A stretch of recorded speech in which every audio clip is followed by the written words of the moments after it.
It's 2021 and we still have to deal with bullying? Really? I mean, it's hard to believe that some people actually still get pleasure out of other people's pain. So, how can we stop it? We're going to talk about that today on Black Belt Life.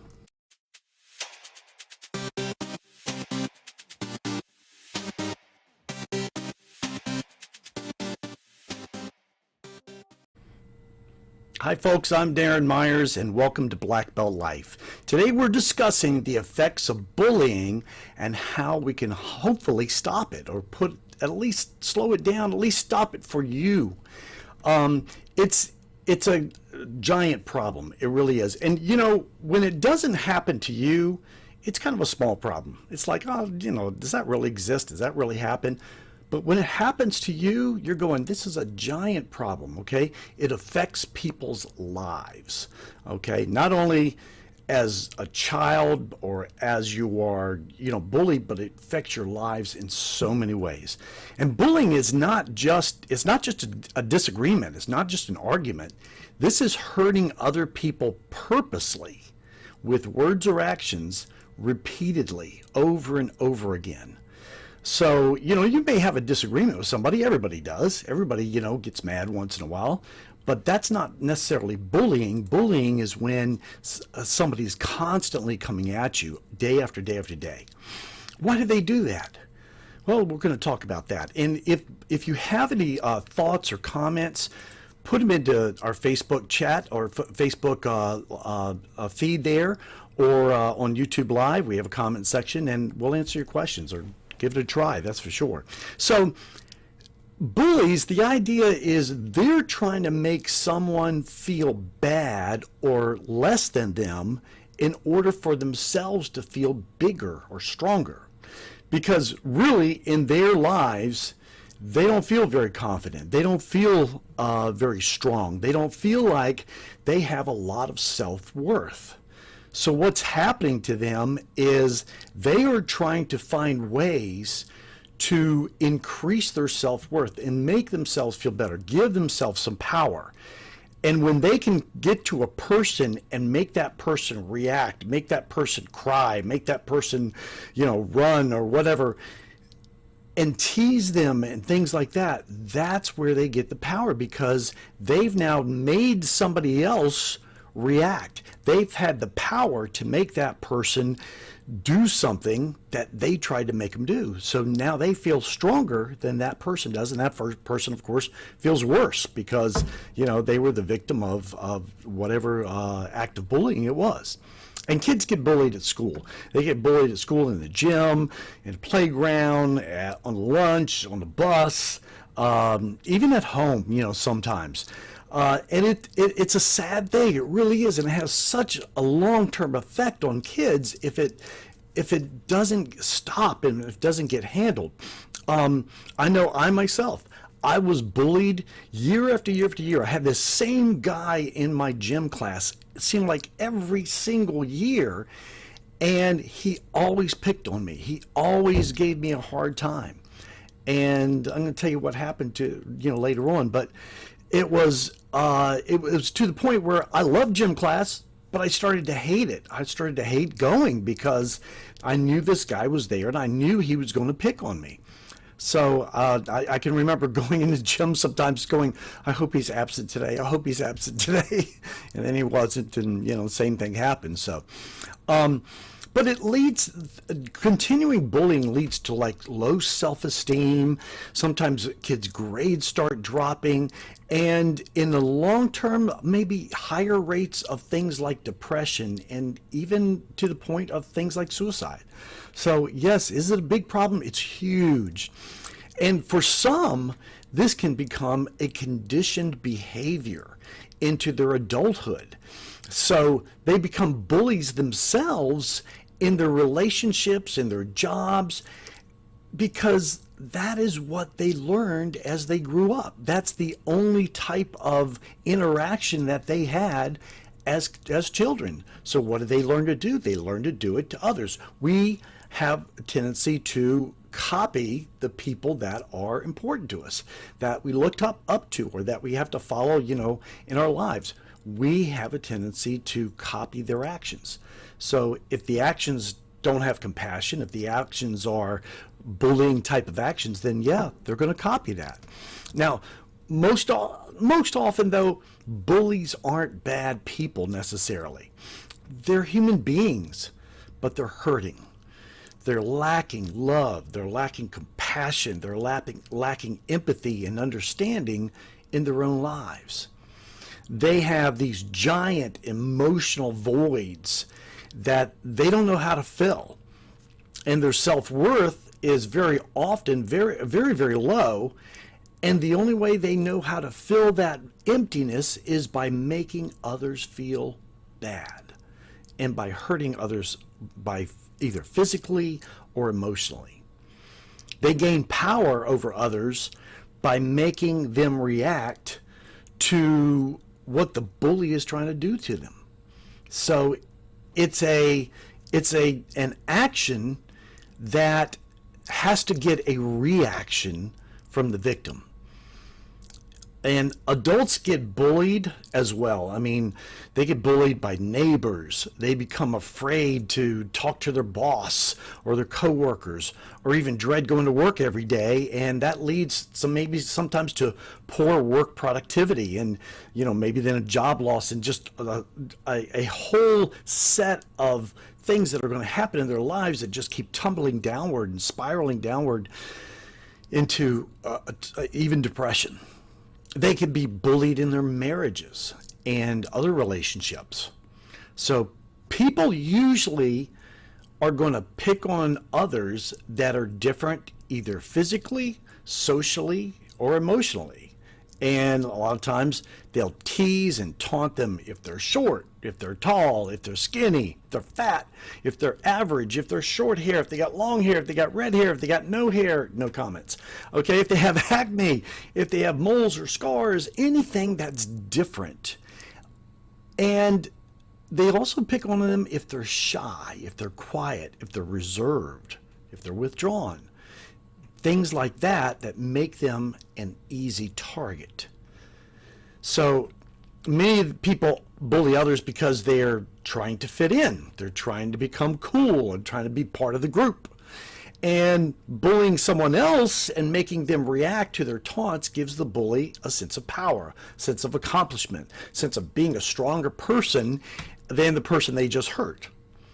And that sense of power, though, is only temporary, and they will find the need to do it over and over and over again to get that same sense of feeling strong again.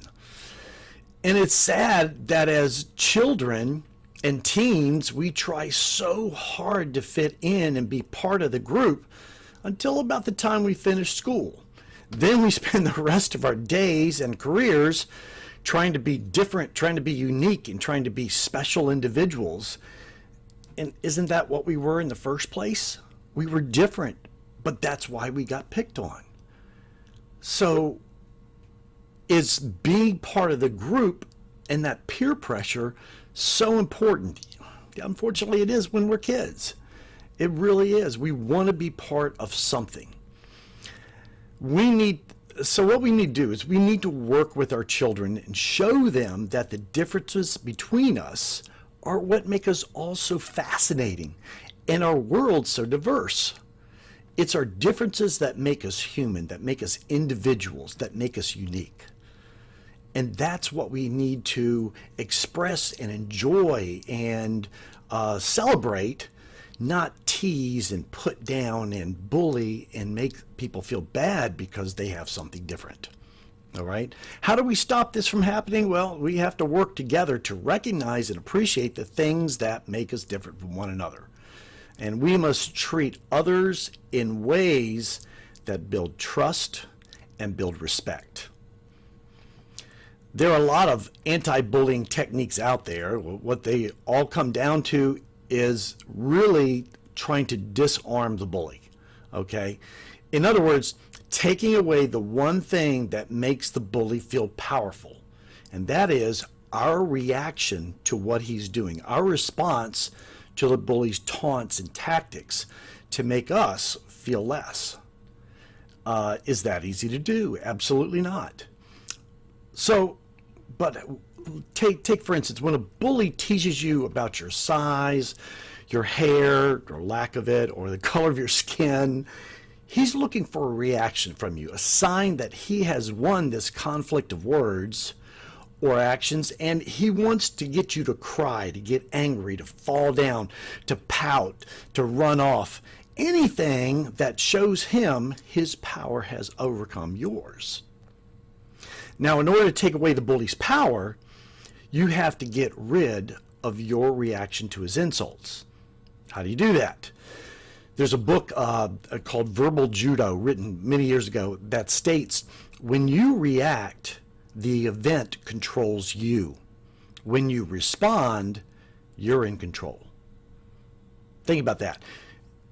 When you react, when your first reaction comes out and you get angry, you get mad, you get upset, okay, you've lost because your emotional control is gone. I just did a whole set of videos on physical control, emotional control, and your mental control in self-defense.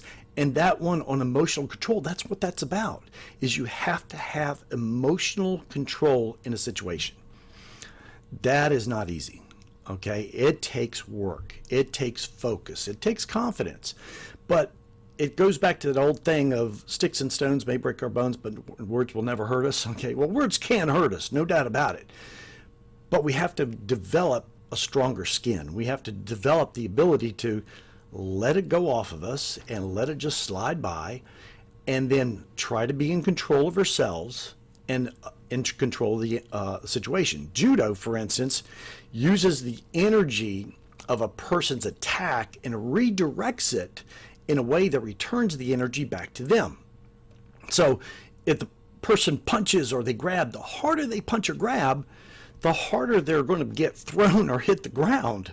Okay? And we need to use our words in the same way. So, bully comes at you and he says, something to you. What we have to do is first take a breath. Settle yourself. You might have to take a couple of breaths, 2 or 3 of them, before you speak or respond. Give yourself time to settle, time to think, and find a way to respond that is going to take the power of what the bully is saying or doing and use it against him in a way that will take away his power. Most importantly, we have to restrain from reacting in an emotional way. Don't cry, don't pout, don't get angry, don't get upset. Try to de-escalate the situation by agreeing and redirecting. For instance, I'll give you for instance. Okay, bully comes up to me and says, "Hey, you're ugly and you're bald." Okay, breathe, and then look at him and say, "You know what? Yep, you're right. I am bald. But that is the way that God made me to be different from you because you have great looking hair." Okay, the bully's like caught off guard maybe. All right, he says, "Okay, well, thanks, but you're still ugly." Take a breath. That may be true, but unfortunately, I have a beautiful girlfriend that loves me from the inside out, and I hope you have one too. What's he going to say? What possibly could be his comeback from that? He'd be like, kind of thing. With that answer, you have taken his power away by your lack of an emotional reaction. You've agreed with him. You've told him he's right and even complimented him. He should actually feel pretty good about himself, and he might even want to hang around you, more. Okay? Bruce Lee, the famous martial artist from way back, he called it the art of fighting without fighting. So you end the confrontation by simply outsmarting the bully. You're using your head instead of your fists. Now, is that going to be easy, especially in a stressful situation? Absolutely not. but it is better than being constantly bullied over and over and over, day after day. It's also not going to work in every situation. You know, every situation is different. Some altercations might need a more direct and totally opposite approach. So what would that be? Okay, bully says, "You're bald, you're ugly." Or maybe it's something even worse than that. Maybe he's pushing you around. First of all, believe that you're not a victim. You are a powerful and strong individual. Take another breath. Then step up to the bully, look him square in the face, and tell him that what he is doing is wrong, it's hurtful, and you're not going to put up with it. Again, don't get mad, don't get upset, be serious, and look him in the eye. Now, bullies don't have a great self-esteem for the most part, and they don't want to be challenged. And a lot of times they'll back down. I was in a park one time, and I was eating lunch, and I heard this commotion going on. And I look over, and on top of the picnic table is a guy who's got it mounted on top of another guy, and he's banging the guy's head into the picnic table. And I'm going, what in the world? And the bad part was the park was full of people, and everybody's sitting there just eating their lunch, totally ignoring it. I mean, it's yelling, it's all kinds of, commotion going on. And I looked around and went, I cannot believe nobody's doing anything. I got up, took a breath, walked straight over there, got to the guy and said, "Hey, what are you doing?" And the guy stopped beating on this guy. He looked at me, looked at the guy, looked at me again. He said, "You better tell him to stop messing with me." And I thought, who's messing with who? But he got off the guy and he walked off. All it took was for somebody to say, "Stop." Somebody to say, "That's not right." Somebody to show up. Simply the presence of another person got this guy to stop hurting this other person. So if you're a spectator to someone being bullied, there are so many things that we can do. First, call for help. All right? Call 911. If it's a violent situation, it's no longer a bully encounter. It's a crime. That's a crime, that's probable assault and battery. So call 911. Just don't stand around and be a part of the bully's audience. That just gives him more power. He loves an audience because he loves for people to see how powerful he is. Now, if someone's just being harassed by a bully, maybe you can step in. Maybe you could step in and try to just take the victim out of the situation. So, you see somebody getting bullied, say, "Hey, come over here, let me show you what we've got going on," okay? If it's a kid, they can go up to a friend and just grab him, even just ignore the bully, and just go up to their friend, grab the friend, and just walk off with them, say, you got something to show you in the classroom. Got to show you my homework for last night, okay? And just leave the bully there without a victim. Okay, sometimes, like I said, just the presence of another person just adds numbers to the side of the victim, and that may stop the bully in their tracks. I had, like I said, a situation with a guy for years in a locker room, and he'd push me in lockers, he'd whip me with towels, he'd, tease me constantly in front of everybody. And boy, he always had an audience. He had the whole locker room, of people with the audience. Finally, and this went from probably 7th or 8th grade all the way up to, I think it was my junior year. Now I was in martial arts, and I was working on my self-esteem, and finally got up the courage one day to say, I'm just not taking this anymore. I don't have to take it anymore. I know karate. I can handle myself. And he started to tease me. I turned around and I said, "Stop it. You're going to leave me alone. You're going to stop doing this." And he said, "Oh yeah?" And he pushed me.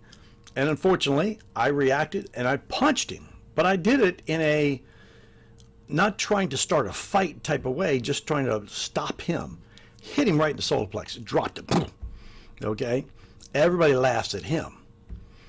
You know what? Never once again did that guy ever tease me again.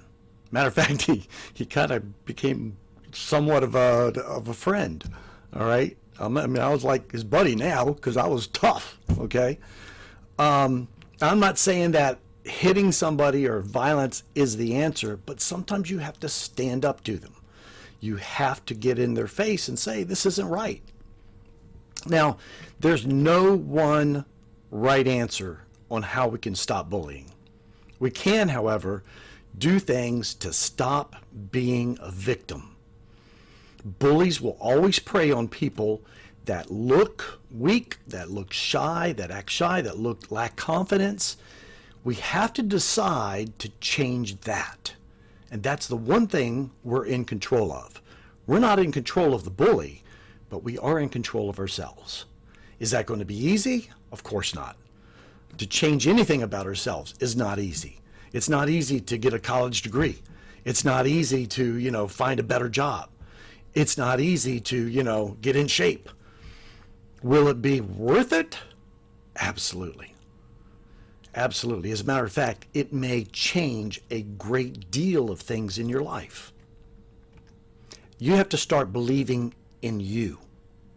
Your self-esteem is going to be your biggest ally or your greatest foe. You have to take charge of your life, and we do that with confidence. There are many roads to confidence, and we will talk about a lot of them in upcoming shows. But do something now to start down your path to more faith in yourself. Conquer your fears and doubts. Sign up for Anthony Robbins. Do some counseling. Take a self-defense class. Train in the martial arts. Do whatever you have wanted to do to develop your superpowers and become the confident person you want to be from the inside out. If we take away all the victims, we take a huge step in putting a stop to bullying. I hope you've enjoyed this. Please comment, and if you liked it, hit the like button, hit the subscribe button, and please, join us for future shows. I'm Darren Myers with Virginia Martial Arts Center, and want to finish with our dojo ethics, which are karate begins and ends with respect. We are responsible for our behavior. Actions have consequences, and there is no excuse for bad manners because we lead by example. Have a great week. See you next time.